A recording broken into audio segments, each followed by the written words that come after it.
दोघींची खूप मैत्री होती.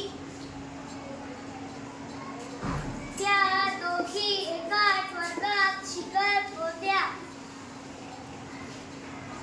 त्या दोघींना शिवाय करमत नसे. सलमाचे घर शाळेच्या रस्त्यावरच होते. एके दिवशी सकाळपासून खूप पाऊस